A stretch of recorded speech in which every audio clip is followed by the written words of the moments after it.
तो all possible selection में क्या है कि सबसे पहली बात ये जिससे नंबर, इसमें कुछ पॉइंट्स हैं, number of ways of selecting r objects out of n different objects. Number of ways of selecting r objects out of n different objects. बताओ ये क्या होगा? NCR होगा। देखो NCR हम लोग कब यूज कर सकते हैं? जब हमारे सारे के सारे ऑब्जेक्ट्स डिस्टिंक्ट। ठीक है, so number of ways of selecting r distinct या डिफरेंट बात सेम होती है। तो number of ways of selecting r objects out of n different objects will be NCR। अच्छा, अगर हम लोग से बोला जाए कि number of ways of arranging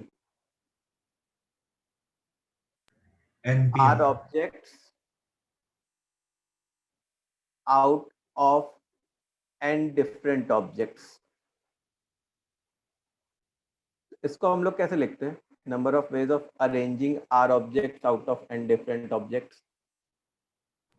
sir NPR।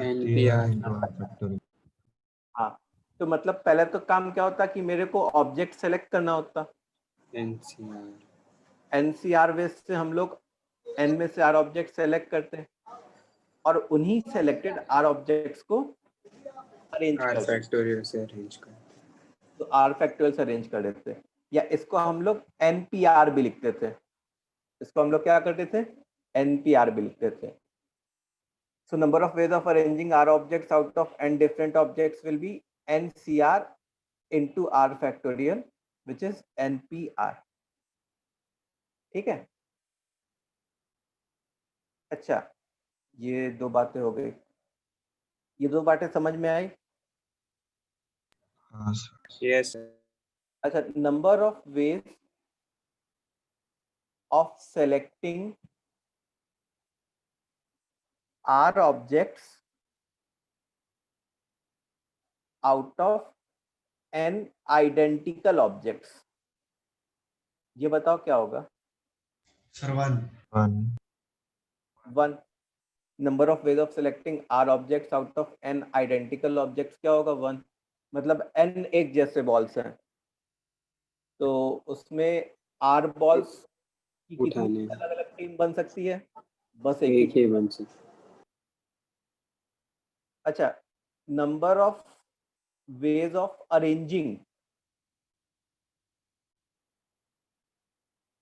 Number of ways of arranging r objects out of n identical objects, ये क्या होगा? R factorial. r फैक्टोरियल से मल्टीप्लाई होगा कि नहीं होगा? होगा सर, R होगा, डिवाइड भी होगा। हाँ, देखो हो क्या रहा है कि जो r ऑब्जेक्ट्स भी सेलेक्ट हुए हैं वो तो एक ही जैसे हैं ना। जैसे मान लो 5 वाइट बॉल सेलेक्ट हो गई, 5 वाइट बॉल सेलेक्ट हो गई, तो इसको मैं अरेंज कैसे करता? इसको मैं अरेंज करने के लिए 1 into 5 फैक्टोरियल अपॉन 5 फैक्टोरियल जैसे ऐसे लिख लिया होता इसको अरेंज करने के लिए। Yes. तो वो भी क्या होता? 1 होता। That will also be what? 1। Sir इसके ऊपर वाला नहीं समझा। ऊपर वाला जो है number of ways of selecting r objects out of n identical objects. जैसे मान लो तुम्हारे पास से you have 10 green balls. 10 green balls, जैसे मान लो यू हैव 10 ग्रीन बॉल्स, ठीक है, और तुमको 7 ग्रीन बॉल्स सेलेक्ट करनी है। तुमको क्या करना है? 7 ग्रीन बॉल्स सेलेक्ट करनी है। अच्छा, ये जो 10 ग्रीन बॉल्स है वो एक जैसी है, आइडेंटिकल है। तो ऐसे 7 ग्रीन बॉल्स की अलग अलग कितनी टीम बनेगी? एक ही टीम बन पाएगी, एक ही बन पाएगी, क्योंकि तुम कोई भी 7 बॉल उठाओ बैग में से निकाल के, वो सब देखने में तो एक ही जैसी रहेगी. So that will be in one way only. वो एक वे से होगा. ओके सर, समझा. समझ गए सब लोग? आगे बढ़े हम लोग. Yes sir. चलो बढ़िया.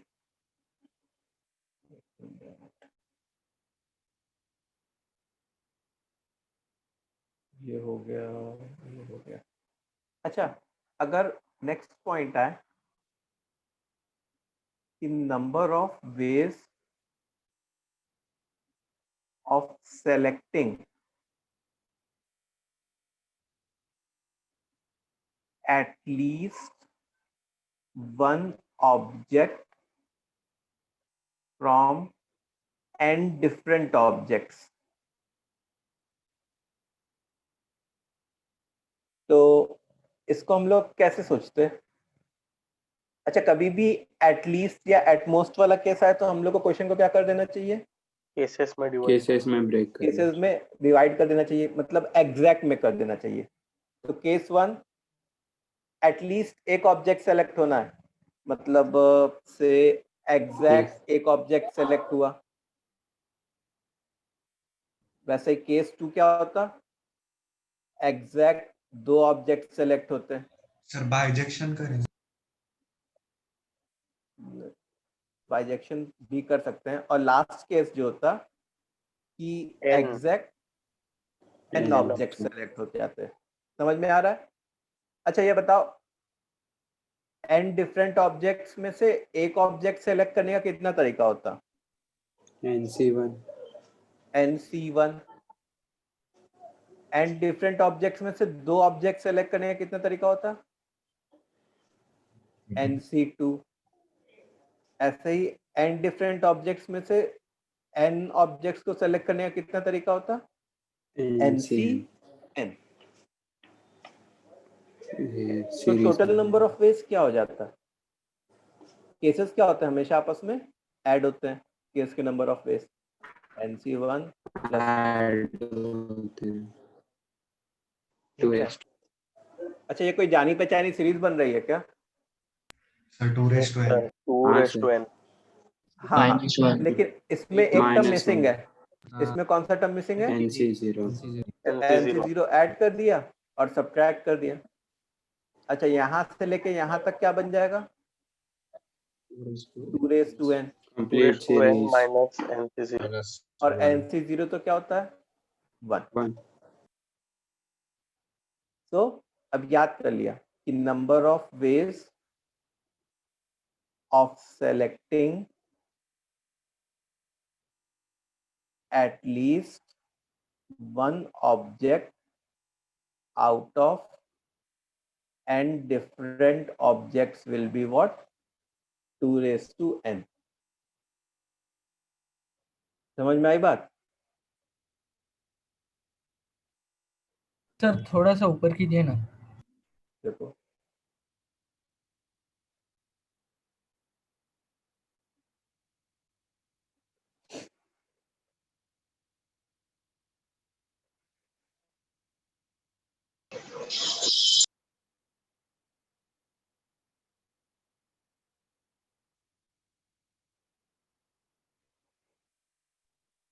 सर हाँ, सर एटलीस्ट वन और दूसरा केस मोर देन वन, ऐसा नहीं ले सकते थे?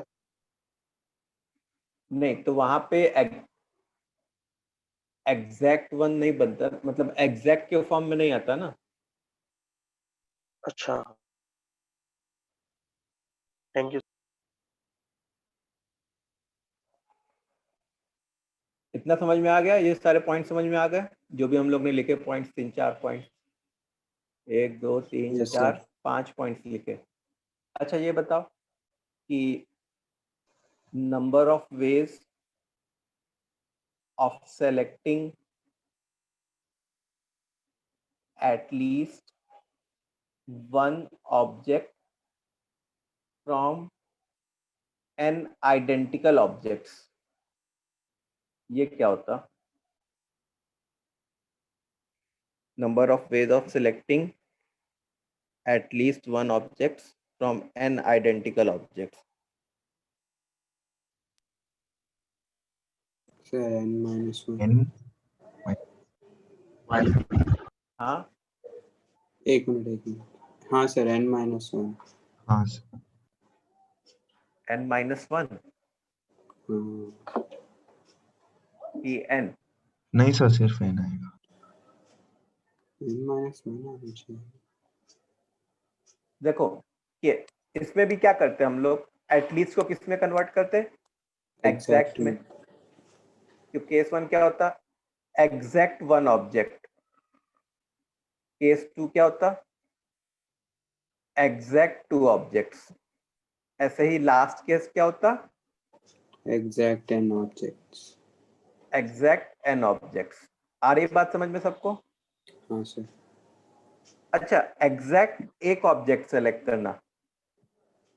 एन आइडेंटिकल ऑब्जेक्ट्स में से एग्जैक्ट एक ऑब्जेक्ट सेलेक्ट करने का कितना तरीका होता? बताओ. एक. अच्छा सर, एक ही होता. एन आइडेंटिकल ऑब्जेक्ट्स में से एग्जैक्ट टू ऑब्जेक्ट सेलेक्ट करने का कितना तरीका होता? एक. एक ही होता. वैसे ही एन आइडेंटिकल ऑब्जेक्ट्स में से एग्जैक्ट एन ऑब्जेक्ट सेलेक्ट करने का कितना तरीका होता? एक. तो अब देखो, 1 से लेके n तक गया, मतलब ये लोग कितने केसेस हैं? n केसेस हैं, N. मतलब केस n से ये हो गया. तो टोटल कितना हो N गया? आ 1 जाएगा. + 1 1. कितनी बार है? n टाइम्स है ये. तो I will get what? n as the answer.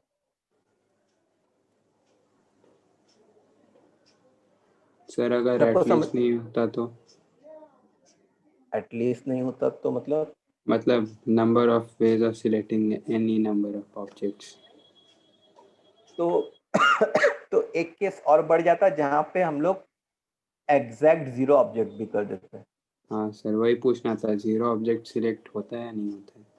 हाँ, मतलब अगर कहते number of ways of selecting objects from n, number of ways of selecting any number of objects from n identical objects, तो वहां पे एक केस एग्जैक्ट 0 ऑब्जेक्ट का भी बन जाता. तो वहां पे भी, ओके सर. वहां पे फिर आंसर में फाइनल में n+1 आ जाता. सर थोड़ा ऊपर स्क्रॉल करो ना. जब हम 0 ऑब्जेक्ट सेलेक्ट कर रहे तो क्यों आता है एक भी वे? वो भी मतलब एक तरह का सिलेक्शन ही हो गया, कोई भी वो भी एक ऑब्जेक्ट तरह का नहीं है. सिलेक्शन हो गया कि मतलब कुछ भी सेलेक्ट नहीं किया मैथमेटिकल लैंग्वेज में. मतलब इंग्लिश में तुमको लगेगा कि अगर सेलेक्ट नहीं कर रहा है तो सेलेक्ट कर रहा है तो कोई ना कोई तो सेलेक्ट होना ही चाहिए, हो गया सर, थैंक यू. लेकिन वो भी एक तरीके का हो जाता है. अच्छा ठीक है सर. ठीक है.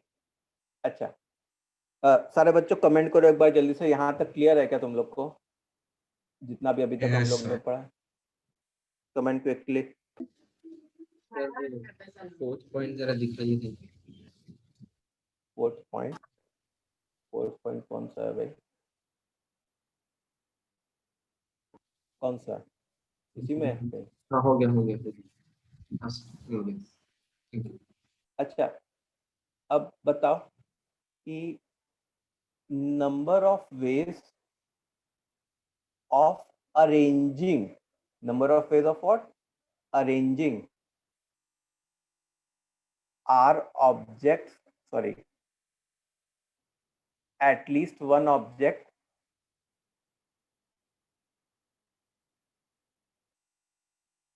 out of n different objects.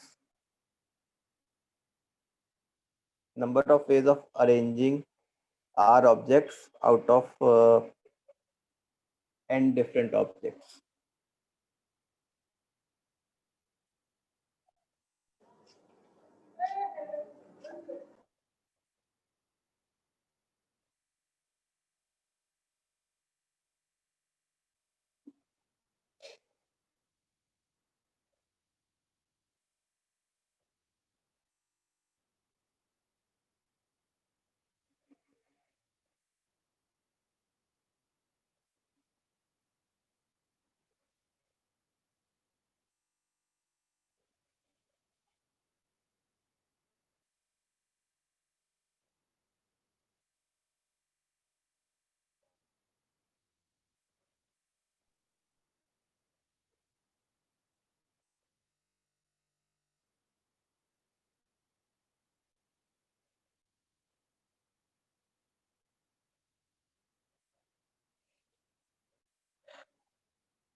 चलो इसको करते हैं। तो जैसे केस 1 क्या होता कि case 1 would be at least one object को क्या करते हैं हम लोग, एग्जैक्ट वन ऑब्जेक्ट में कन्वर्ट कर लेते हैं।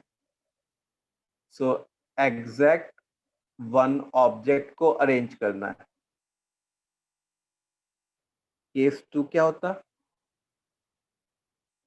एग्जैक्ट टू ऑब्जेक्ट्स को अरेंज करना है।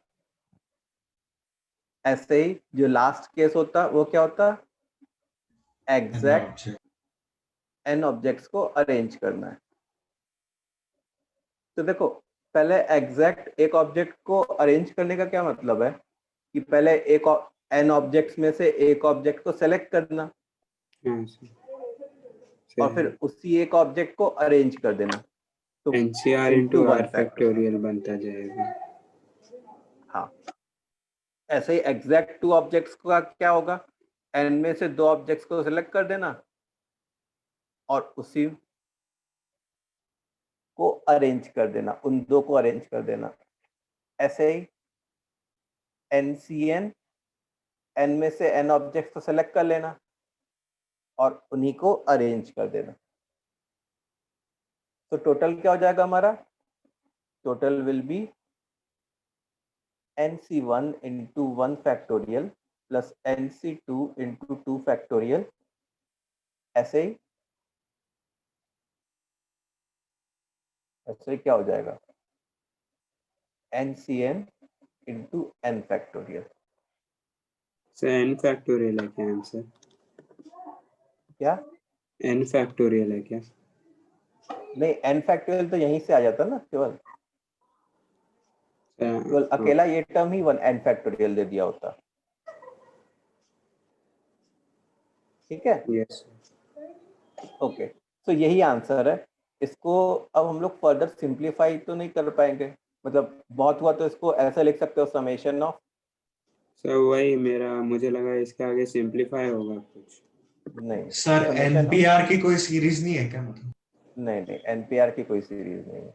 सर लेकिन एक कर सकते हैं ना, हम r into r minus 1 factorial लेंगे, फिर वो r NCR बन जाएगा, फिर n minus 1 CR minus 1, ऐसे कर करके एक सीक्वेंस बन जाएगा थोड़ा। नहीं उसका वो रिजल्ट यहाँ पे दिखा ना सकते हैं। कुछ फायदा नहीं होगा तुमको उससे। अच्छा ठीक है, तो क्या कह रहा था मैं, इसको बस ऐसे ही लिख दिया, summation NCR into R factorial where R is equal to 1 से लेके n तक। ओके बस ऐसे ही मैं एज एन एग्जाम्पल करा रहा था।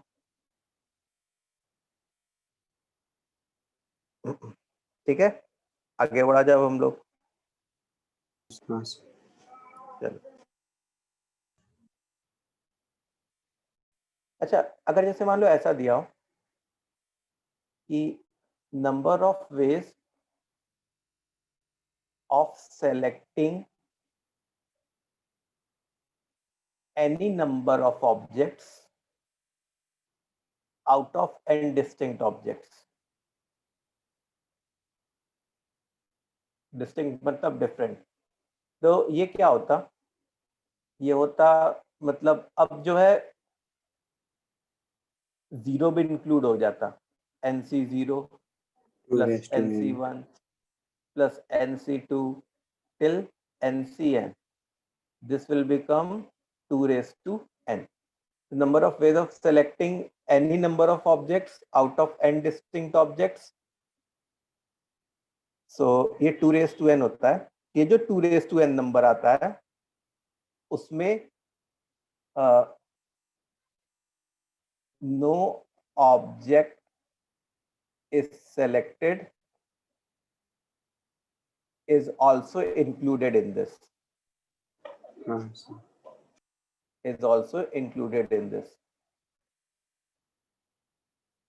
ठीक है, तो मतलब एक्चुअली ये 2 raised to n आ क्या रहा है, तुम ये समझो। तो एक्सप्लेनेशन कि ये जो 2 raised to n है ये क्या है, तुम ऐसे समझो कि अगर एग्जाम्पल होता कि number of ways of selecting any number of objects out of three distinct objects. तो हम लोग आंसर में क्या लिखते हैं? 2⁵, 8 आता. तो अब ये 8 क्या है, उसको समझना बहुत इंपॉर्टेंट है कि ये 8 क्या है. तो जैसे मान लो 3 लोग हैं, ABC, 3 लोग हैं, 3 persons. तो अब इस पे क्या हुआ कि एक 8 ऐसी पॉसिबिलिटीज होती. तो एक पॉसिबिलिटी होती जिसमें मतलब 8 ऐसी टीम बन सकती थी. तुम ये समझो, 8 ऐसी टीम बन सकती थी. तो जो पहली टीम होती उसमें कोई भी प्लेयर नहीं होता, एक भी प्लेयर नहीं. जो दूसरी टीम होती उसमें ए अकेला होता. फिर तीसरी टीम में बी अकेला. चौथी टीम में सर ये सबसेट्स जैसा है ना कुछ? हाँ वैसा ही टाइप का. फिर पांचवी टीम जो थी उसका भी उसमें यही ए था, और बी 2:n हाँ, ही था उसका भी आंसर. 2:n था. हाँ, A and C both. Number of फिर पॉसिबल T7 जो सिलेक्शंस है हो गया. ओके. बी और सी, और T8 जो है ए बी सी. समझ में आया? मतलब अब क्या है इस क्वेश्चन में, मतलब अभी हम लोग जो सीख रहे हैं, ये जो 2⁵n आया वो क्या है कि n ऑब्जेक्ट्स अगर तुमको अवेलेबल है, n अलग अलग objects if they are available, तो तुम्हारी 8 टीम बन सकती है. अब उसमें एक टीम तो ऐसी होगी which is without any player. अच्छा, कुछ टीम्स ऐसी होंगी जिसमें एक ही प्लेयर होंगे. कुछ टीम्स ऐसी होंगी जिसमें दो प्लेयर्स होंगे, और कुछ टीम ऐसी होंगी जिसमें तीनों के तीनों प्लेयर्स हो जाएंगे. तो इसीलिए इस टॉपिक का नाम क्या है? All possible selection. Yes sir. अगर टॉपिक का नाम देखो तो टॉपिक का नाम क्या है? It is all possible selection. मतलब कितनी पॉसिबिलिटी बन सकती है. अगर मेरे पास स्क्वाड है कुछ प्लेयर्स का, तो कितनी पॉसिबिलिटीज बन सकती है, वो हम लोग सीख रहे हैं. समझ में आया? सर वो क्वेश्चन एक बार वापस देखना है, एग्जाम्पल है. देखो,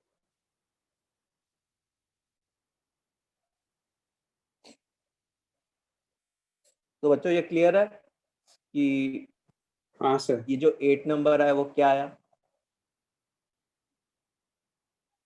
अच्छा, एक पॉइंट अगर लिखे, number of ways of selecting any number of objects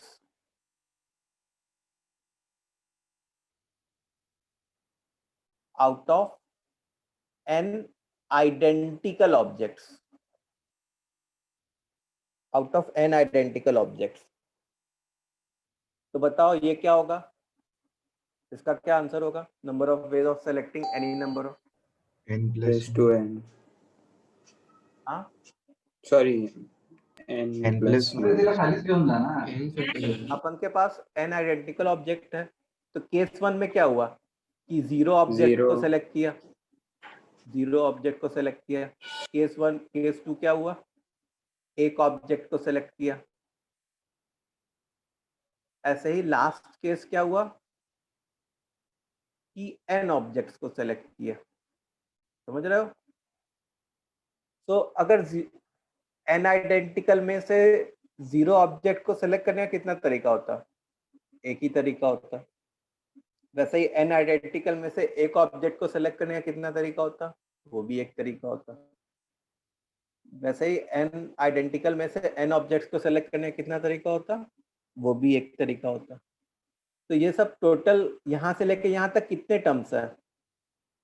n+1 terms है यहाँ से लेके यहाँ तक.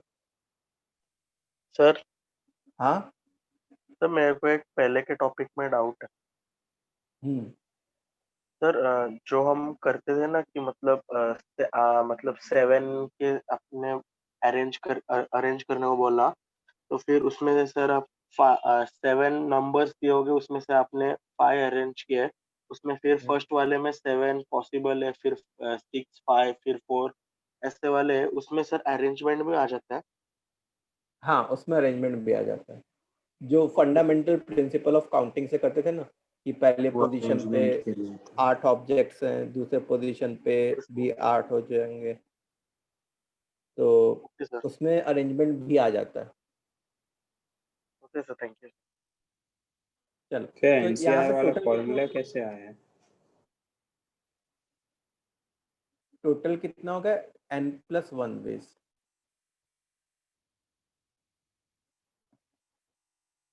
ठीक है, तो टोटल केस कितने हो गए, n+1 वेज। 2 मिनट लिखना।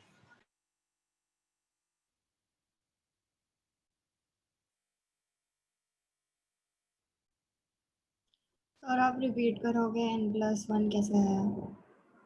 ये 1 1 समझ में आया? हाँ। तो 0 है, देखो अगर मान लो 1 से लेके n तक होता, तो यहाँ से लेके यहाँ तक n होते।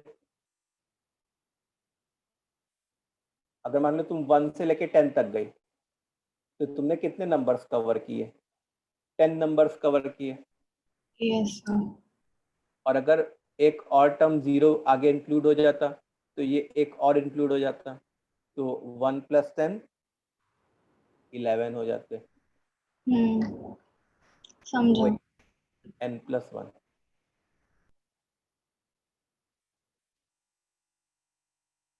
चलो,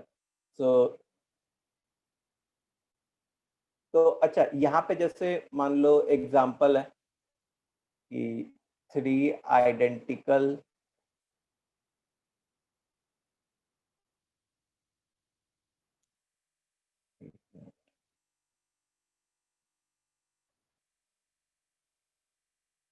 हाँ, ये एक तरीके से फॉर्मूलेज हैं डिफरेंट टाइप ऑफ क्वेश्चन को सॉल्व करने के लिए, जो भी हम लोग आगे सीखेंगे।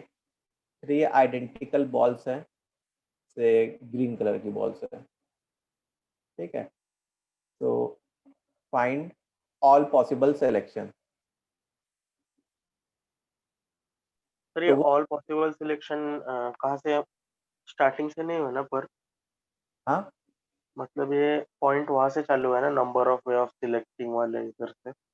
हाँ हाँ, आज मैंने जो स्टार्ट किया वो ऑल पॉसिबल सिलेक्शन ही स्टार्ट किया। अच्छा, मतलब पूरा। ओके। तो इसके ऑल पॉसिबल सिलेक्शंस कितने हो जाते हैं, 3+1 हो रेशो है। जाते हैं। तो वो 4 क्या क्या होता, जैसे टीम 1 जो होती उसमें कोई भी नहीं होता, टीम कोई 2 एक में एक बंदा। एक ग्रीन होता, टीम 3 में 2 2 ग्रीन होते, और टीम 4 में 3 ग्रीन होते। अच्छा, मैं ऐसा नहीं लिख सकता था कि ये G1 होता और यहाँ पे G2 होता, ऐसा, और इसको 2 डिफरेंट टीम्स डिफाइन नहीं कर सकता था। क्यों? क्योंकि बॉल्स आइडेंटिकल है, आइडेंटिकल। बॉल्स आइडेंटिकल है। समझ में आई बात? अगर बॉल्स डिस्टिंक्ट होती तब मैं डिफरेंट टीम्स डिफाइन करता, जैसे पिछले वाले क्वेश्चन में किया था ABC के लिए। फाइन, इतना क्लियर? ओके, सो अब एक क्वेश्चन देखते हैं।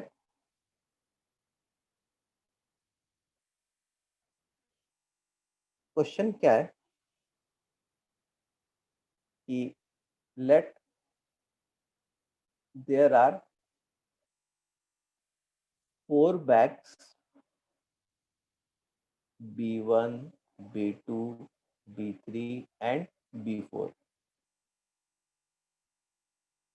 If bag B1 contains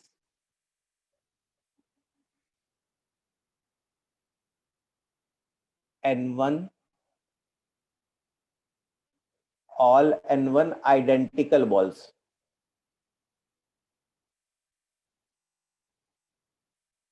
of type 1, bag B2 contains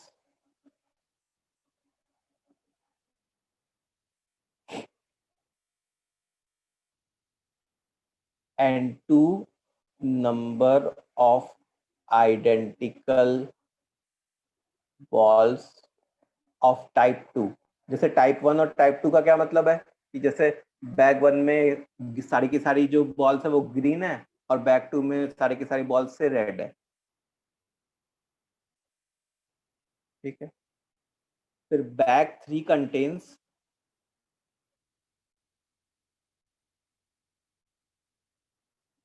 N3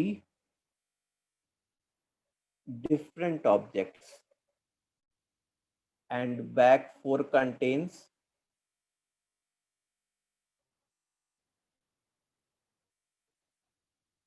N4 different objects। और ये सारे के सारे ऑब्जेक्ट्स आपस में एक दूसरे से अलग अलग है। अच्छा, यहाँ पे एक और कंडीशन दी हुई है जो कुछ क्वेश्चंस में यूज होगी, where N1 is less than N2, N2 is less than N3, N3 is less than N4। ये कंडीशन दी हुई है।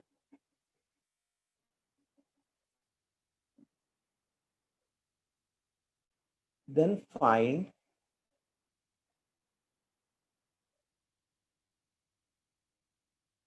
पहला जो पार्ट है, डिफरेंट ऑब्जेक्ट्स है उसमें टाइप 1 टाइप 2 भी है क्या? नहीं, टाइप 1 टाइप 2 नहीं है, वो अलग ही डिफरेंट है। टोटल नंबर ऑफ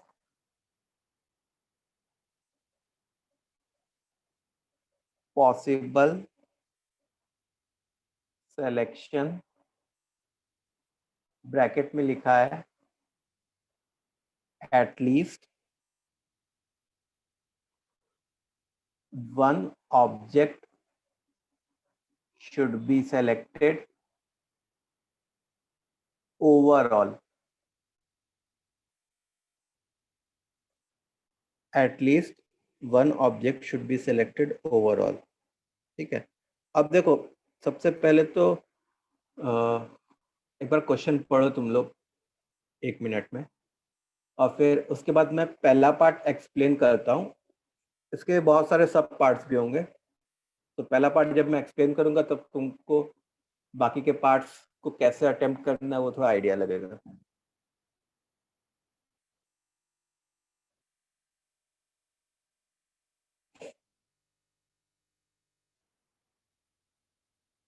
सर थोड़ा नीचे कीजिए।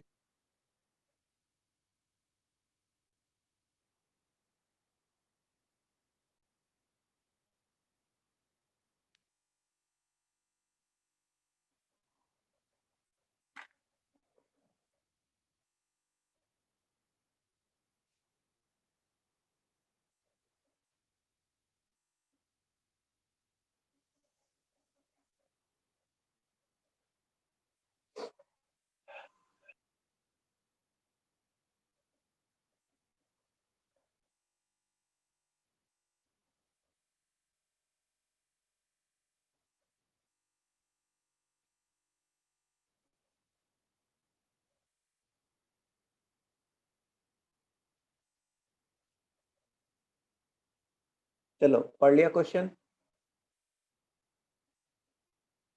अब देखो मैं एक्सप्लेन करता हूँ। हमारे पास 4 बैग्स है, ठीक है, ध्यान से सुनना एकदम से। बैग 1 है, बैग 2 है, बैग 3 है और बैग कौन सा 4 है, ठीक है। अच्छा, बैग 1 में क्या है, N1 आइडेंटिकल बॉल्स है। बैग 2 में क्या है, N2 आइडेंटिकल है। अच्छा, ये टाइप 1 है, ये टाइप 2 है। बैग 3 में N3 डिफरेंट बॉल्स है और बैग 4 में N4 डिफरेंट बॉल्स हैं, ठीक है। इतनी इंफॉर्मेशन दी गई है। अब है क्या कि हमारे पास, तुम ऐसे सोचो कि तुम किसी शॉप में गए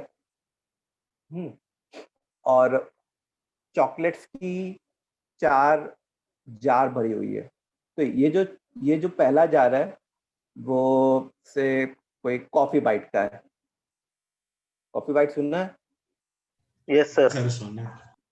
हाँ, से ये कॉफी बाइट का है। तो उसमें सब एक जैसी आइसक्रीम कह रहे हैं, एक जैसी टॉफी होगी।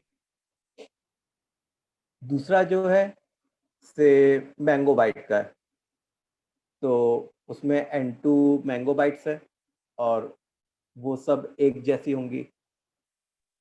तीसरे में सब एक मिक्सचर टाइप की चीज रखी हुई है, जैसे मान लो कोई अलग ही चीज रख दी इसमें, से आइसक्रीम्स रखी हुई है, एकदम अलग अलग तरीके की सब आइसक्रीम रखी हुई है। N3 डिफरेंट आइसक्रीम्स रखी हुई है। और बैक 4 में N4 डिफरेंट है। तो जैसे मान लो N4 अलग अलग तरीके की कुकीज रखी हुई है, ठीक है। तो इसमें क्या है, सारी की सारी कुकीज अलग अलग है, जितनी भी कुकीज है सब अलग अलग है, सारी आइसक्रीम्स अलग अलग है। इसमें जो है जितनी भी मैंगो बाइट है वो एक जैसी है, और इसमें जो है जितनी भी कॉफी बाइट है वो एक जैसी है। समझ में आया? अब क्वेश्चन में क्या बोला गया है कि find total number of possible selection, at least one object should be selected. तो क्वेश्चन में ऐसा बोला गया कि तुमको कम से कम एक ऑब्जेक्ट सेलेक्ट करना है, ठीक है।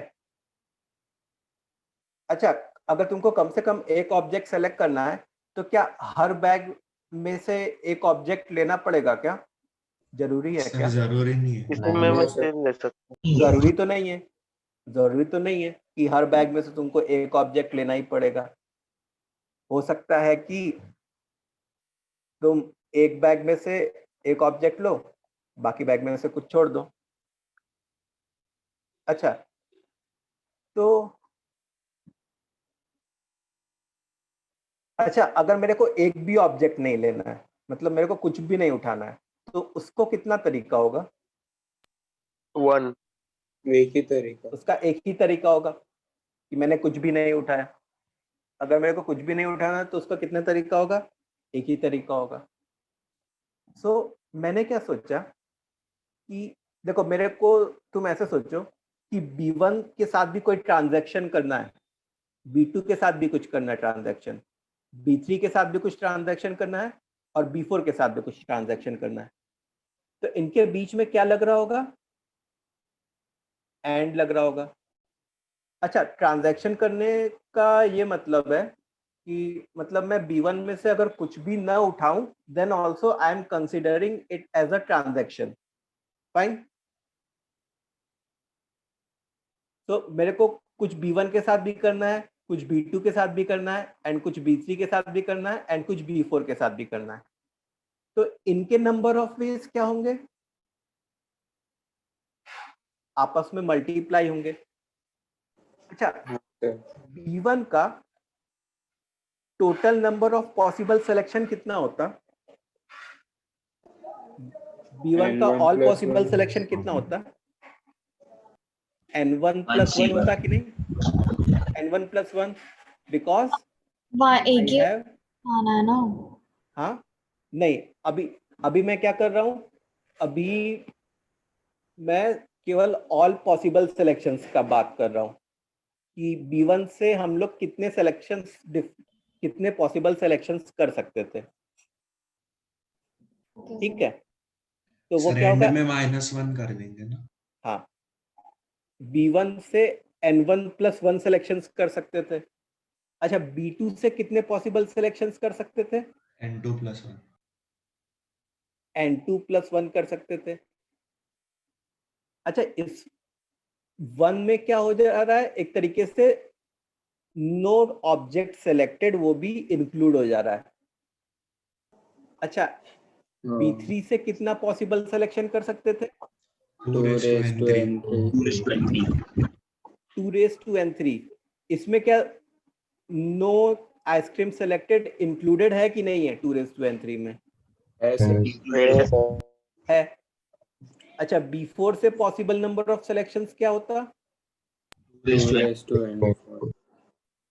सो यहाँ पे मैंने लिखा है ऑल पॉसिबल सिलेक्शन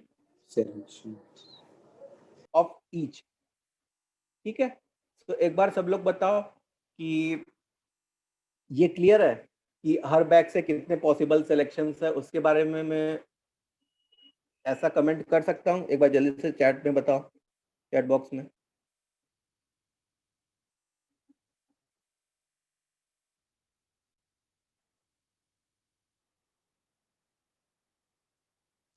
फिर हम मल्टीप्लाई करके -1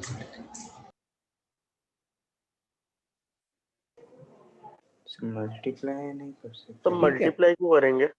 अब देखो मल्टीप्लाई क्यों करेंगे, ये बहुत अच्छा क्वेश्चन है। देखो तुम ऐसे सोचो कि मेरे पास क्या क्या होता, मेरे पास अगर मेरे को खुली छूट होती,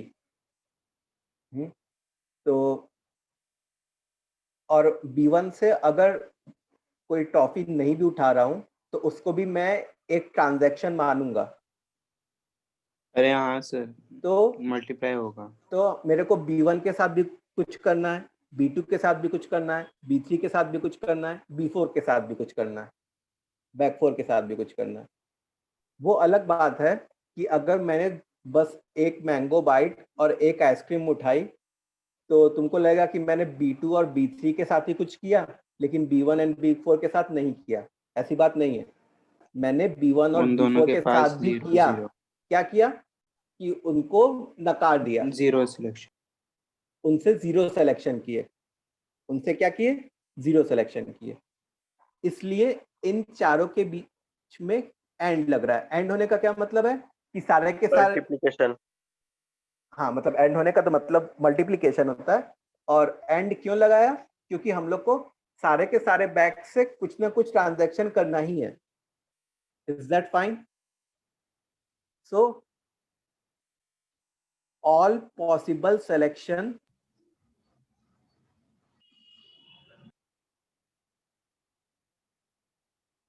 क्या हो जाएगा, n1 + 1 into n2 + 1 into 2n3 into 2n4। Sir इसको 2n3 + n4 नहीं लिख सकते? हाँ लिख सकते हैं, कोई दिक्कत नहीं है, इसमें कोई इशू नहीं है। ठीक है, अच्छा इसमें जो है एक ऐसा केस भी इंक्लूड होगा जिसमें न मैंने B1 से कुछ उठाया है, न मैंने B2 से कुछ उठाया है, न B3 से कुछ उठाया है, न B4 से कुछ उठाया है। ऐसा केस इंक्लूड होगा कि नहीं होगा इसमें? हाँ होगा sir. This will also include one case या one way in which I did not pick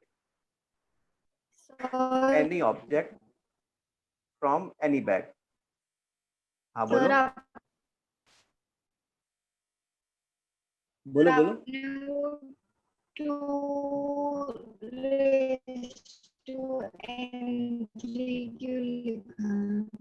2n3 इसलिए लिखा 2n3 और 2n4 ऐसा क्यों लिखा? 2n3 और 2n4 क्यों लिखा, यही पूछ रही हो ना? हेलो, हाँ तुम्हारा साउंड बहुत स्लो मोशन में आ रहा है, 0.25 स्पीड में लैग हो रहा है। इंटरनेट स्लो है, तो उसको भी आवाज नहीं जा रहा होगा। तुमको आवाज आ रहा है मेरा ठीक से? तो तुम्हारा क्वेश्चन यही है ना कि हम लोग ने 2n3 और 2n4 क्यों लिखा? चैट बॉक्स में बताओ। अभी आ रहा है मेरा? बहुत लैग होके आ रहा है, चैट बॉक्स में लिखो बस कि यही क्वेश्चन है ना कि 2 ठीक ठीक ठीक सुनो, तो 2n3 इसलिए लिखा क्योंकि देखो n3 डिफरेंट ऑब्जेक्ट्स हैं तो उसमें n3 डिफरेंट ऑब्जेक्ट्स से ऑल पॉसिबल सिलेक्शन क्या होता? n3c0 प्लस n3c1, ऐसे ही n3c n3। ठीक है, और ये बाइनोमियल थ्योरम से फॉर्मूला होता था, 2n3 होता था बाइनोमियल थ्योरम में, ये फॉर्मूला होता था, इसलिए यहाँ पे 2n3 लिखा है।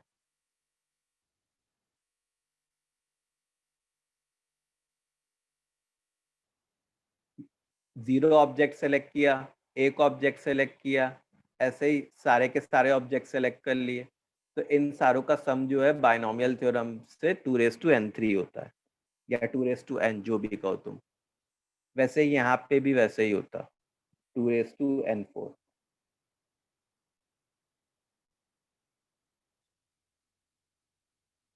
ठीक है। अच्छा, सो अब क्वेश्चन में क्या हो गया? रिक्वायर्ड नंबर ऑफ वेज क्या होगा?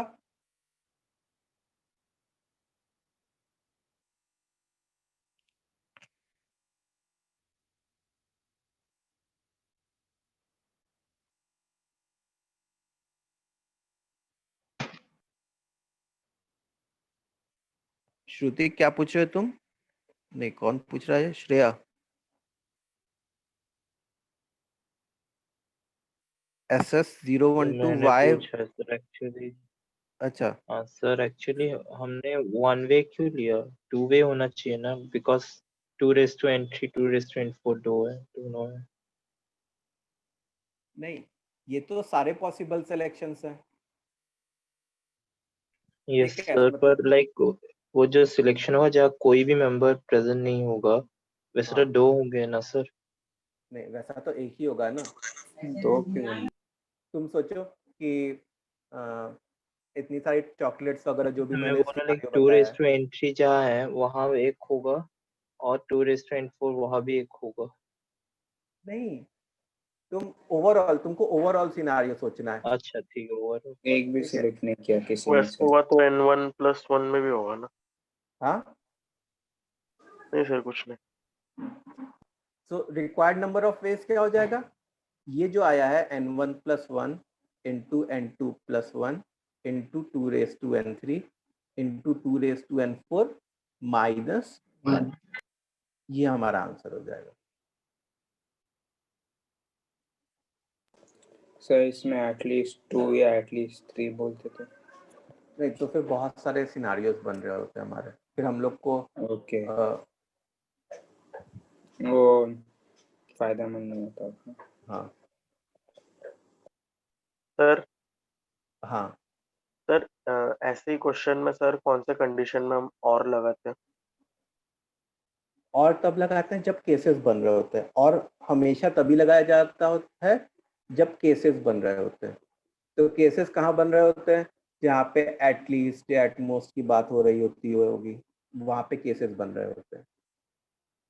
-1 क्यों किया उधर लास्ट में? -1 इसलिए किया क्योंकि क्वेश्चन में क्या बोला था कि at least one object should be selected overall. कम से कम ओवरऑल तो एक में एक सामान लेके जाना ही है भाई। तुम दुकान में जाओगे तो दुकानदार तुमको खाली हाथ लौटने देगा क्या? नहीं। अगर नहीं, कम से कम एक सामान तो भाई लेके जाओ।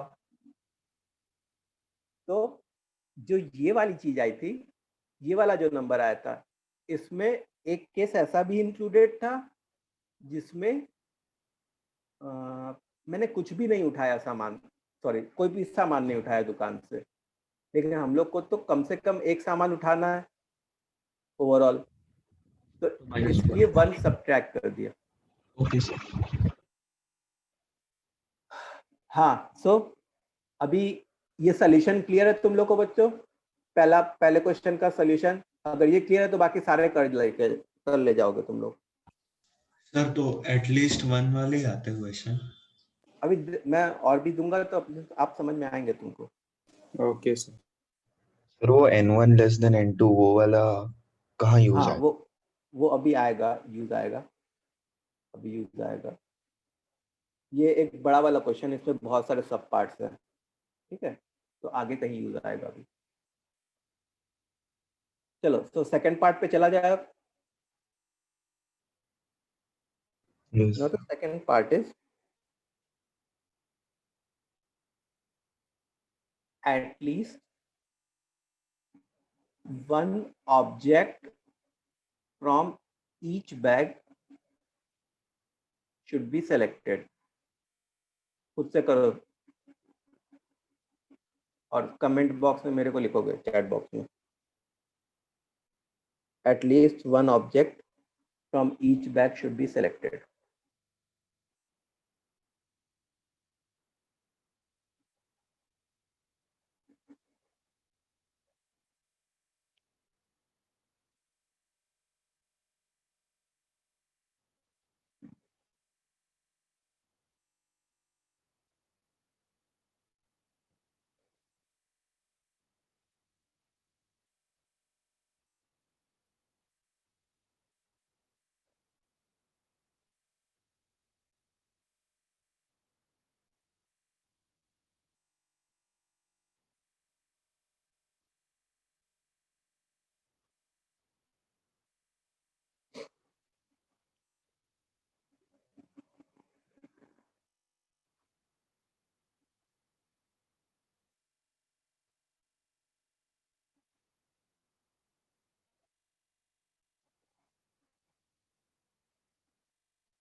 चलो बताओ जल्दी से क्या होगा.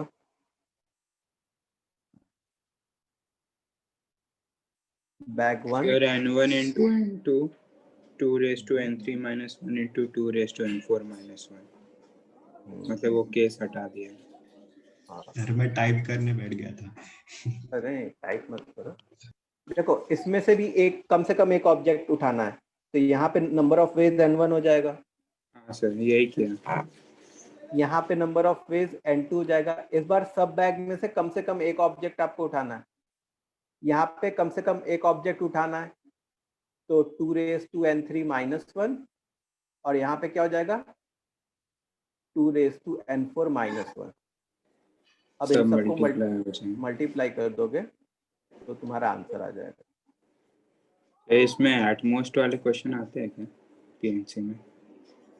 हाँ आते हैं, एटमोस्ट वाले भी क्वेश्चन आते हैं. नहीं सर. आते हैं.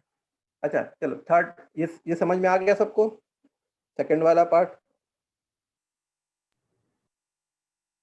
हाँ let's sir. Come to third वाला पार्ट. Yes. Selecting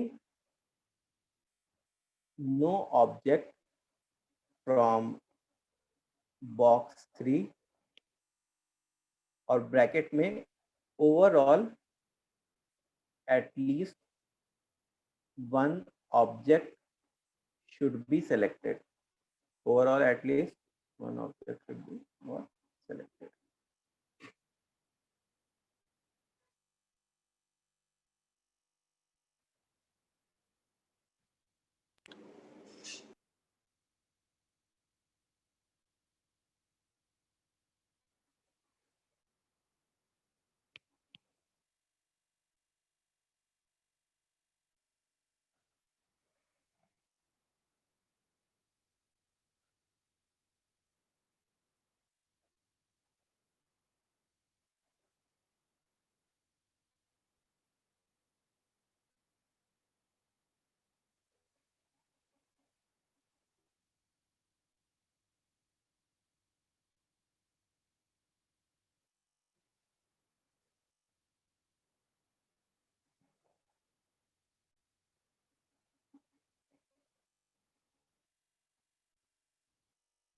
ठीक है sir n1 n2 2 raised to n4 ऐसा है क्या? नहीं, देखो सर क्या है सर क्वेश्चन नहीं माइनस समझा. 1 B3 B4 B3 से कुछ चूज नहीं किया, बाकी सबसे B3 से कुछ चूज नहीं किया, तो B3 का एक तरीके से नंबर ऑफ वेज क्या हो जाएगा 1 हो जाएगा. नो सिलेक्शन वाला. बैग 1 से कितना चूज करना है वो बोला गया है क्या? No sir. नहीं, बस हम लोग को बोला गया कि ओवरऑल एक ऑब्जेक्ट, एटलीस्ट एक ऑब्जेक्ट होना चाहिए। तो बैग 1 से नंबर ऑफ फेस क्या होता? n1 + 1। बैग अरे 2 से नंबर ऑफ फेस क्या होता? n2 + 1। बैग 4 से नंबर ऑफ फेस क्या होता? 2n4। तो जो हमारा फाइनल आंसर होता, फाइनल आंसर क्या होता? n1 + 1 into n2 + 1 into 2 n4 -1 -1 also। -1 क्यों किया, समझ में आया? यस सर, नो सिलेक्शन हमको चाहिए नहीं। selection at all. हाँ, क्योंकि इसमें एक ऐसा भी चीज इंक्लूड हो रहा होता जिसमें कोई भी सिलेक्शन नहीं हुआ होता। मतलब सर वो मेरी n1 हर एक + 1 क्वेश्चन में हाँ, ये जो पहला क्वेश्चन है वैसा ही है, बस उसमें बॉक्स 3 वाला कंपोनेंट हट गया है। हर क्वेश्चन में मुझे ध्यान देना होगा। हाँ, क्वेश्चन में ध्यान देना होगा। हाँ बोलो, क्या बोल रहे हो? सर इसमें तो सर एटलीस्ट आया, तो फिर सर केसेस क्यों नहीं लिया? सर मैं तो ये तो एकदम फर्स्ट वाले पार्ट जैसा है ना। देखो, ये केसेस की जरूरत किधर है? केसेस लोगे तो बहुत लंबी कहानी हो जाएगी। केसेस तो नहीं सर ले पाएंगे। सर केसेस केसेस होगा लेके क्या? तो हमने फॉर्मूला बनाया ये हाँ, तो और समझाने के लिए था। तुमको ये वाले ओके फॉर्मूलेस डायरेक्टली यूज करने हैं, हाँ, ओके सर। ये सब, है ना, ये सब डायरेक्टली यूज करने हैं। सर ये केसेस लेके सर वो निकाले सोच हमने। रहा होगा एटलीस्ट 1 में हाँ, एग्जैक्ट मैं समझ कन्वर्ट गया। किया ना, हाँ, वो फिर उसमें हर एग्जैक्ट में फंस जाएगा वो। Yes sir. चलो, fourth part.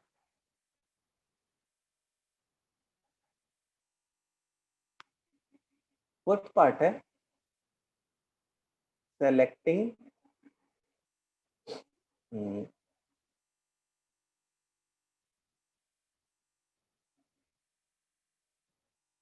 equal number of objects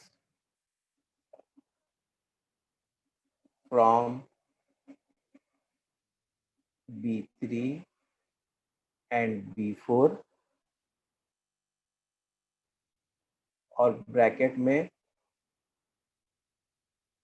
at least one object should be selected।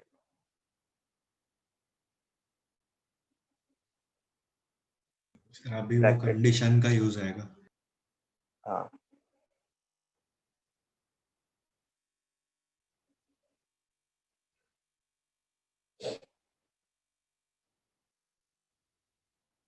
फिर कौन सी condition? n1 less than n2 less than n3 less than n4। अच्छा,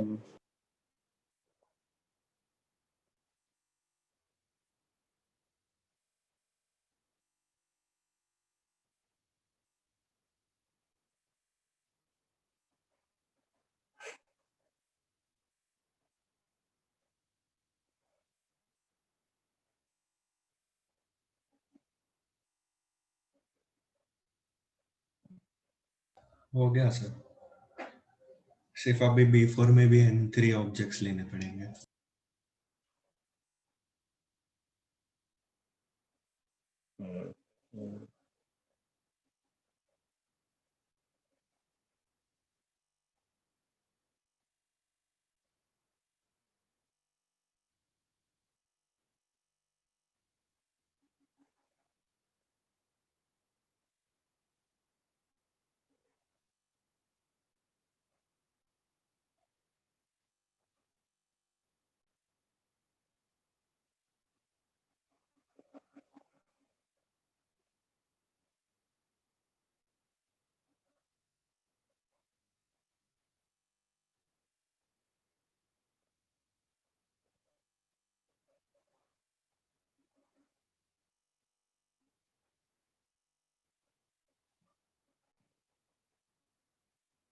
चलो देखो, ये क्वेश्चन थोड़ा डिफरेंट टाइप का है।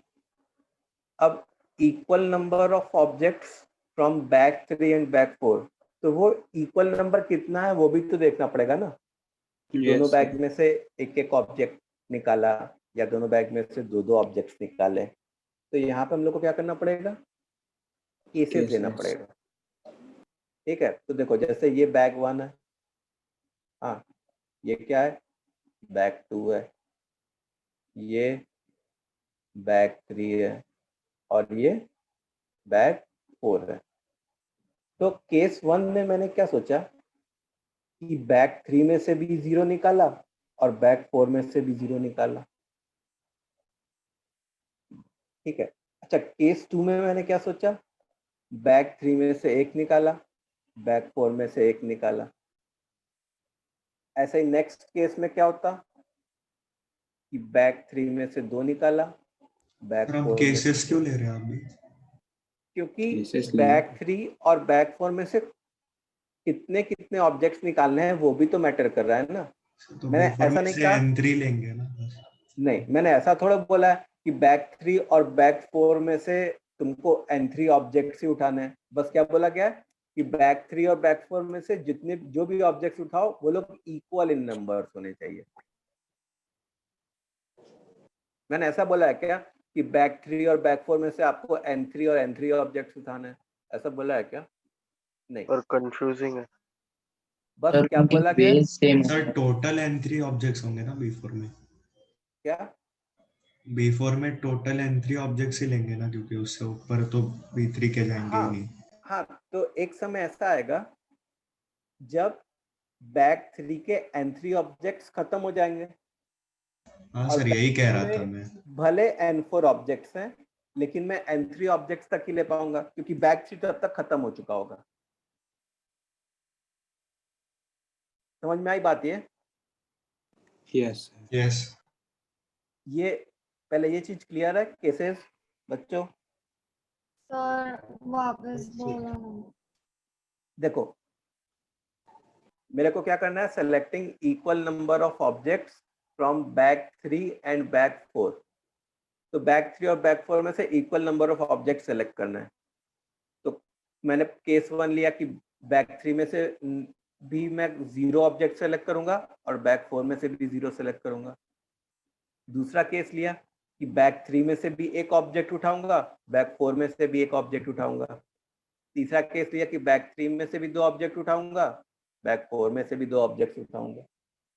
ऐसे लास्ट केस क्या बन जाएगा कि बैग 3 में से मैं N3 ऑब्जेक्ट्स उठाऊंगा और बैग 4 में से भी मैं N3 ऑब्जेक्ट्स उठाऊंगा।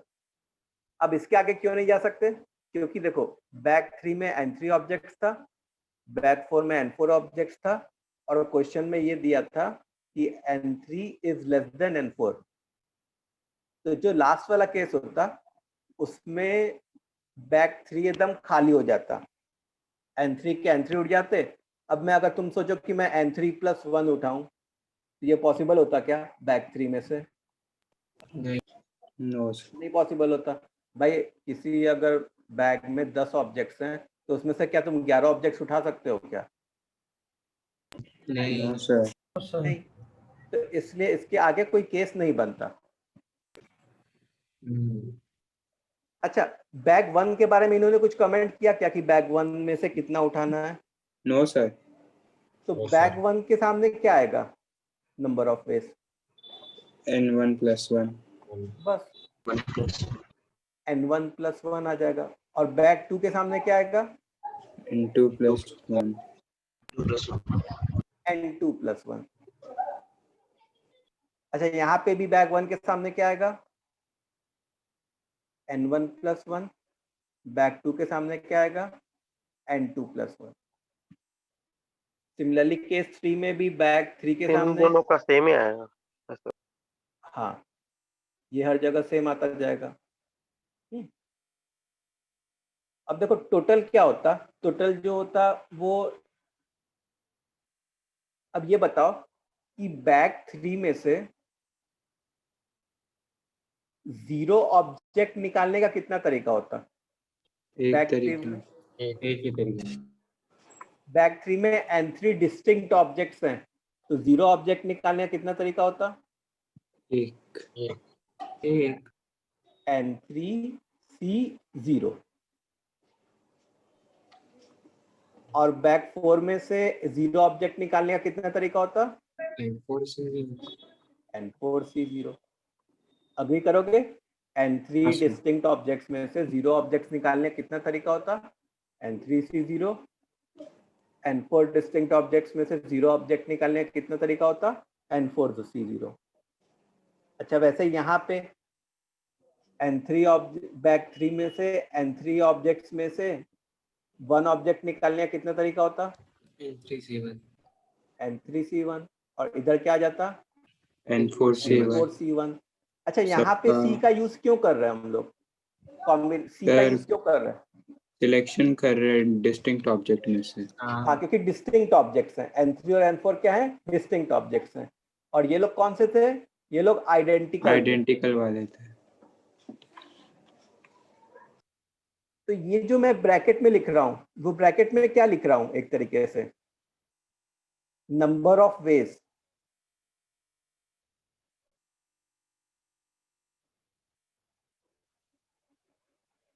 ठीक है, तो जो हमारा टोटल नंबर ऑफ वेज बनता N1+1 और वो कॉमन आ जाता और सीरीज बन टोटल नंबर जाती। ऑफ वेज में केस 1 प्लस केस 2 ऐसे ही सारे केस के नंबर ऑफ वेज ऐड हो जाते हैं। अच्छा, केस 1 क्या बनता? केस 1 इसका इसका इसका और इसका प्रोडक्ट बनता। अग्री करोगे? हाँ सर। सबको बाउंसर जा रहा है क्या कि समझ में आ रहा है? समझ में आ रहा होगा, लेकिन फील नहीं आ रही होगी उतनी। सर बहुत कंफ्यूजिंग है। कंफ्यूजिंग है सर, पूरे सब अलग अलग है। मतलब मेथडोलॉजी समझ में बहुत आया, ध्यान देना लेकिन पड़ता है सर कंटिन्यूअसली। मतलब क्यों ऐसा हो रहा है वो थोड़ा कम समझ रहे हैं। क्या हुआ सर? हमने इसलिए केसेस क्यों लिए? केसेस करने की जरूरत नहीं पड़ी। क्या बोल रहे हो? फिर से बोलो सर, हमने इसमें केसेस क्यों लिए? इसमें केसेस इसलिए लिए क्योंकि हम लोग को बॉल्स के बारे में, इक्वल नंबर ऑफ बॉल्स जो थी वो कौन कौन सी होती वो लिखना पड़ता।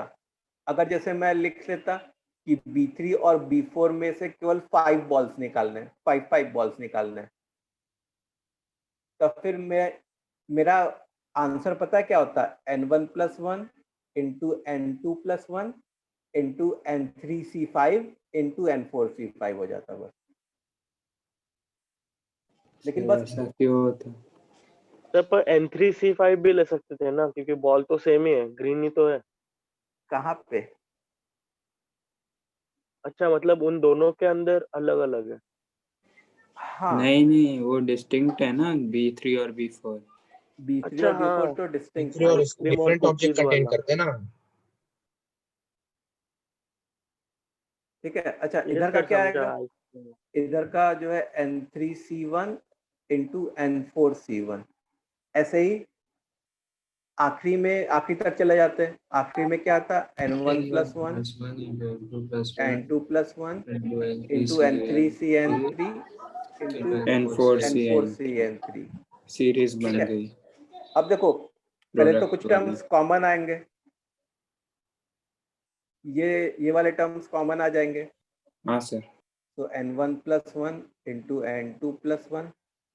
देखो अब ब्रैकेट में जो लिखा है N3C0 into N4C0 plus N3C1 into N4C1 plus से मान लो एक टर्म और लिखता अगर मैं N3C2 इंटू N4C2, ऐसे ही dot dot dot N3CN3 into N4CN3।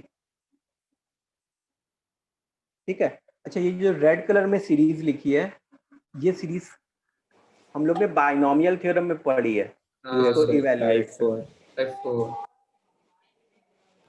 हाँ, जो भी कोई टाइप था, तो इसको हम लोग कैसे लिखते थे? Summation of product N3 sorry CR नीचे का सम कांस्टेंट करते थे four C R N4 CR और वेयर उसको R N is minus r लिख दो। इक्वल टू 0 से लेके मान लो N3 तक होता।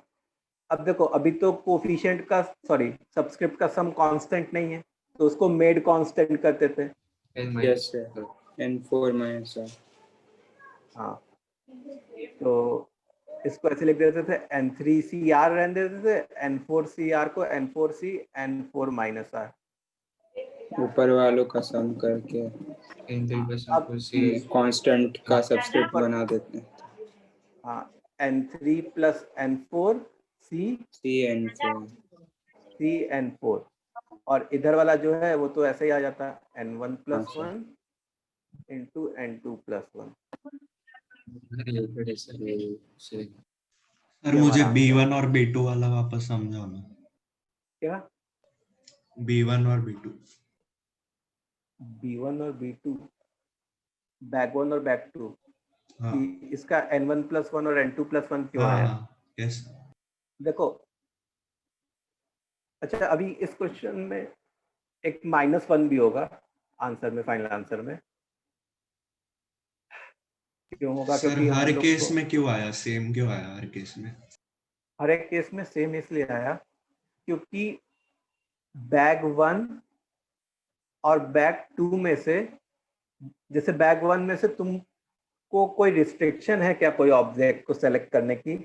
नहीं कोई भी केस ले लो, बैग 1 में से कोई रिस्ट्रिक्शन दिया है बैग 1 के बारे में उन्होंने? नहीं नहीं। बैग 1 में से मैं चाहे 0 सेलेक्ट करूं, 1 सेलेक्ट करूं, 2 सेलेक्ट करूं, सब चलेगा। ओके सब लिया एक केस में, ओके समझा सर। ठीक है। अच्छा अब देखो, अगर तुम देखो तो इसमें मैंने जो हमारा आंसर आया उसमें ये भी आ गया कि हर बैग में से कोई भी ऑब्जेक्ट न उठाओ। एक केस ऐसा भी होगा कि नहीं? क्योंकि मैंने N1 प्लस 1 लिया है यहाँ पे, N2 प्लस हाँ 1 सर लिया है यहाँ पे, और यहाँ पे भी 0 और 0 लिया है। ठीक है, तो जो हमारा फाइनल आंसर होगा, that will be what? N1 plus 1 into N2 plus 1 sir एक बार इंटू, लास्ट के 2 स्टेप बताओगे? बताता हूँ, N3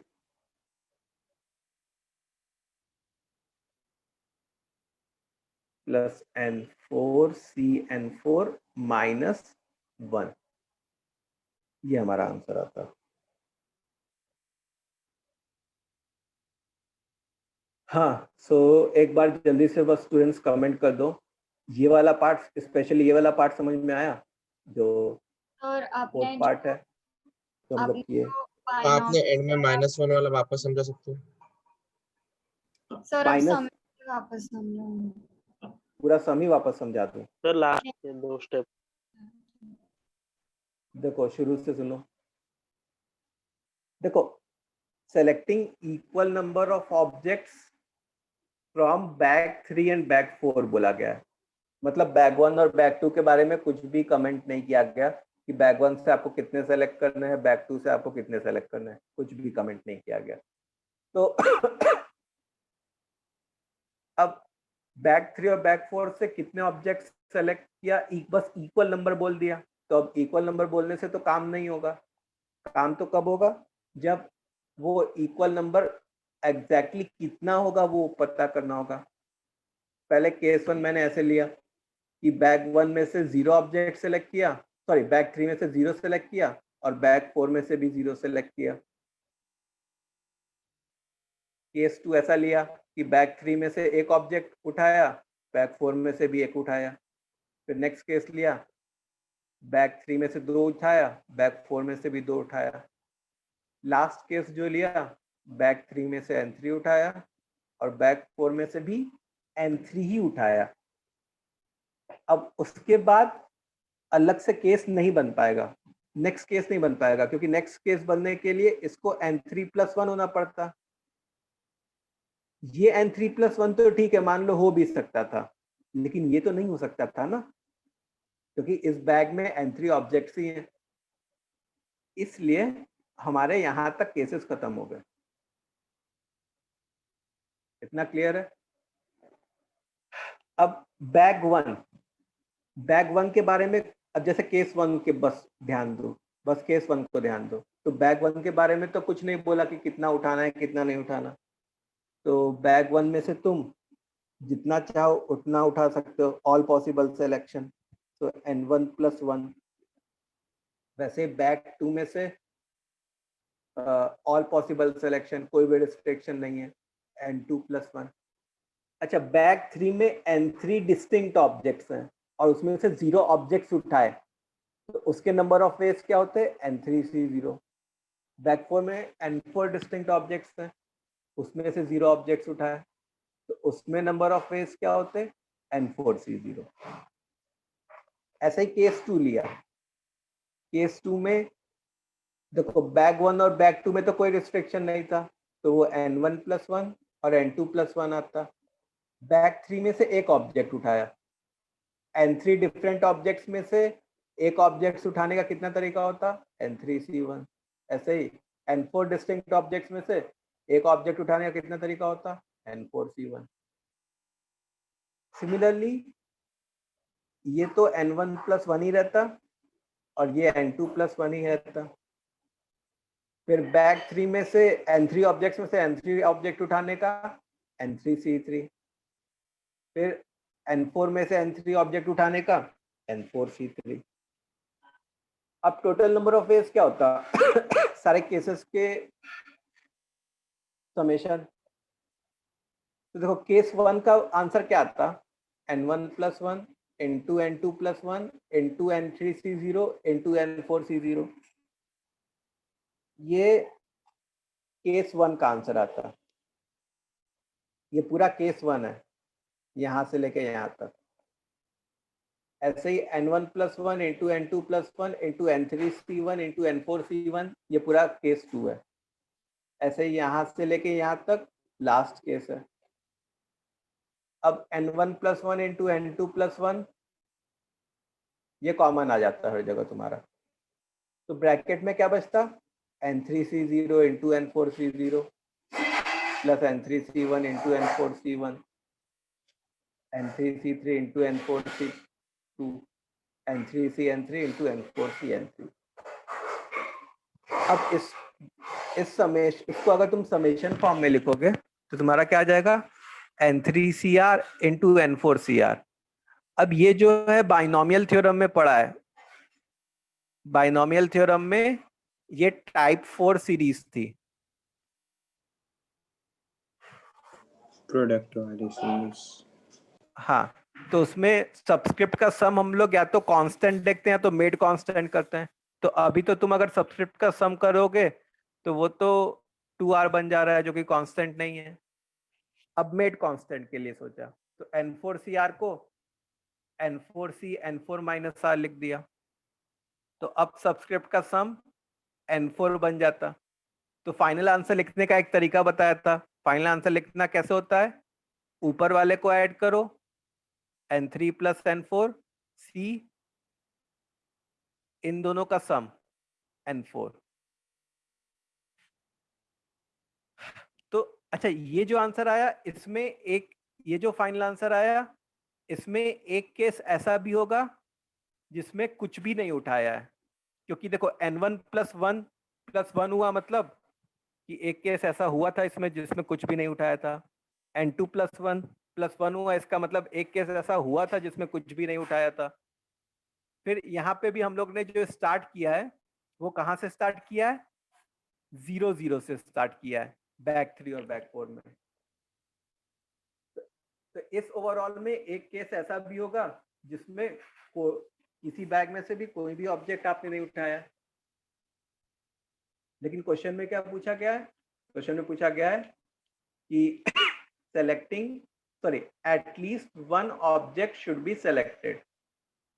तो at least one object should be selected के लिए वो एक केस घटा दिया, -1 कर दिया।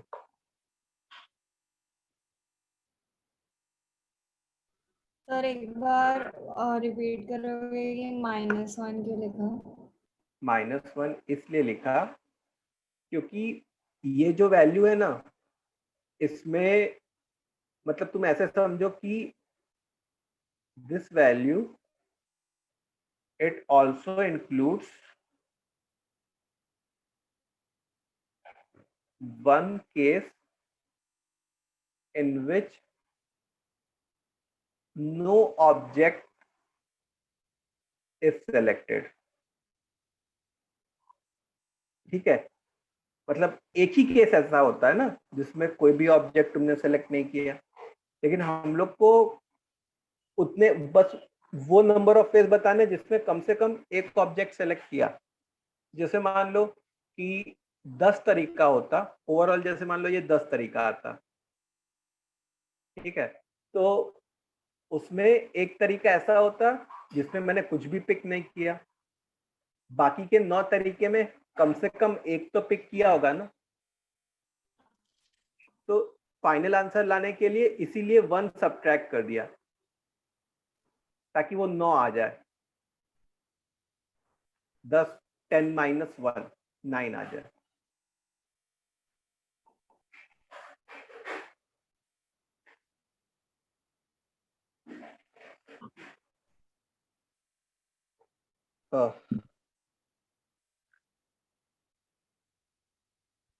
ओके, एक बार अब बता दो, फिर से बता दो, सबको समझ में आया? भाई सर Yes, एक sir. हाँ सर समझा।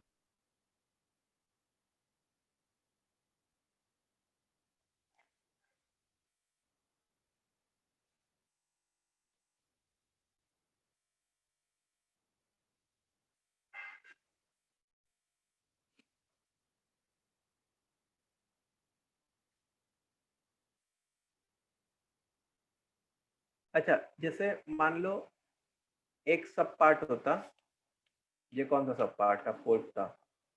फिफ्थ सब पार्ट तुम्हारा होता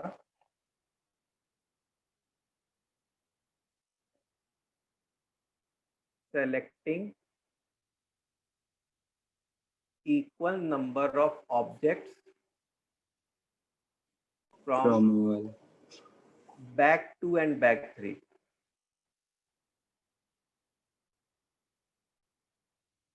Selecting equal number of objects from back 2 and back 3.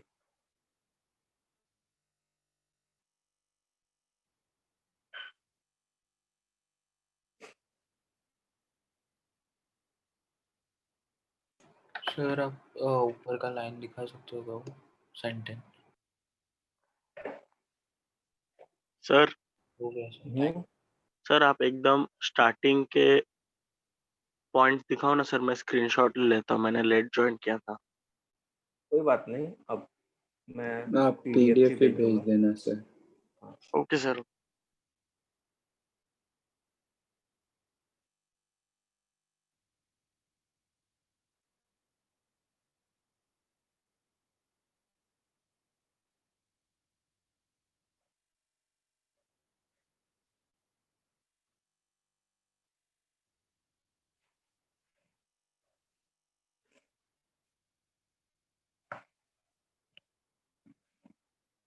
अच्छा, ब्रैकेट में वही है कि at least one object should be selected.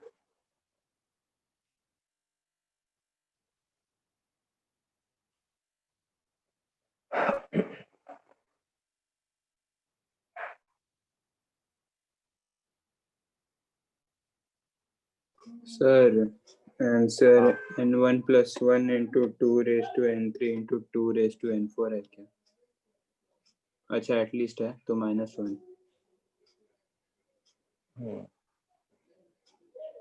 Sir वो बॉक्स 2 का सब 1 ही आ जाता है केसेस में। ओके,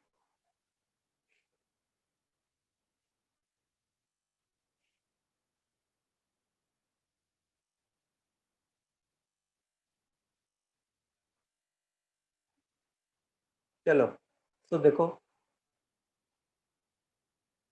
4 बॉक्स हैं, box 1, box 2, box 3 and box 4, इसमें n1, इसमें n2, इसमें n3, इसमें n4, distinct, distinct, identical, identical. Sir उल्टा लिखा है आपने। उल्टा लिखा है क्या? हाँ सर। पहले दो आइडेंटिकल है। Identical, identical, distinct and distinct. अब हमको क्या चाहिए? हमको चाहिए कि बैक 2 और बैक 3 में equal number of object pick हो। तो पहले केस 1 ऐसे कर लिया, 0 0। केस 2 क्या कर लिया? केस 2 बताओ क्या करेंगे? 1 1 1 1। ऐसे ही n तक हो जाए, n2 तक हो जाएगा, n2 और n2। ठीक है। अच्छा, हम लोग को क्या पता था वैसे बाय द वे कि n2 ऐसा है ना? अब देखो, अगर मैं केस 1 का ये नंबर ऑफ वेज लिखता तो इसके ऊपर b1 के ऊपर तो कोई रिस्ट्रिक्शन नहीं है, तो वो क्या होता? n1 + 1। ठीक है। अच्छा, b4 के ऊपर भी कोई रिस्ट्रिक्शन नहीं है, लेकिन क्योंकि वो डिस्टिंक्ट है तो उसका क्या हो जाता? 2n4। अच्छा, इस 0 के ऊपर ये क्या हो जाता? n3c0। c0।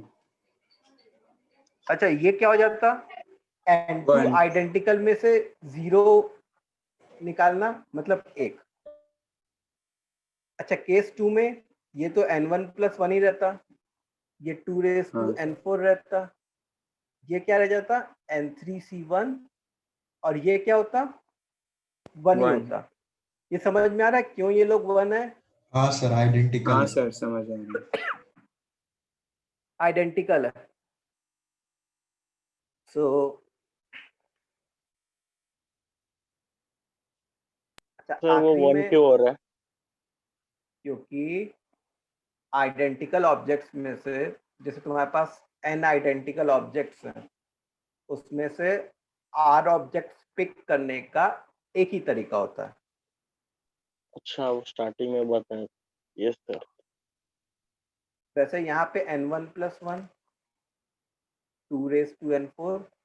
अच्छा, कुछ बच्चे यहाँ पे गलती कर गए। हाँ सर, वो पूरा सीरीज नहीं बनेगा, हाँ वो गलत हो गया हाँ थोड़ा। उसको वैसे ही लिखना पड़ेगा। हाँ। सो टोटल जो होता वो क्या होता? मतलब केस 1 + केस 2, ऐसे ही जो भी केस है वो सब हो रहे होते। Case n2। तो मतलब केस 1 में इसका, इसका, इसका और इसका प्रोडक्ट आ रहा होता। हाँ सर। तो n1 + 1 × 1 × n3c0 × 2n4 plus n1 + 1 × 1 × n3c1 × 2n4। ऐसे ही आखिरी में कहाँ तुम जा रहे होते? n1 + 1 × 1 × n3 n3c n2।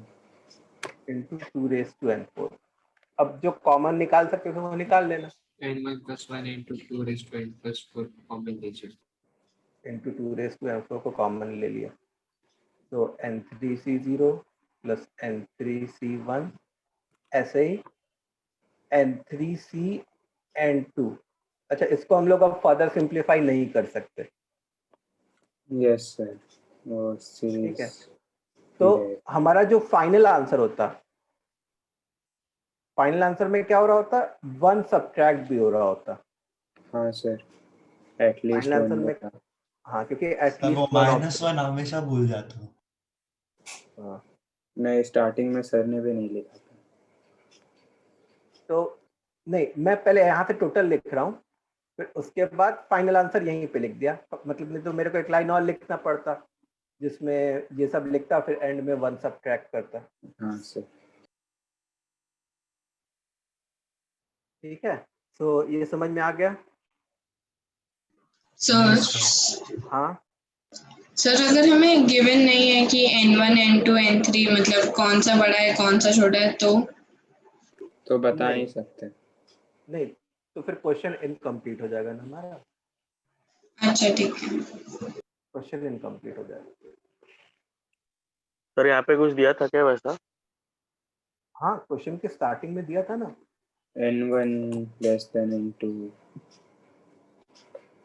n2 less than n3 ऐसा दिया था।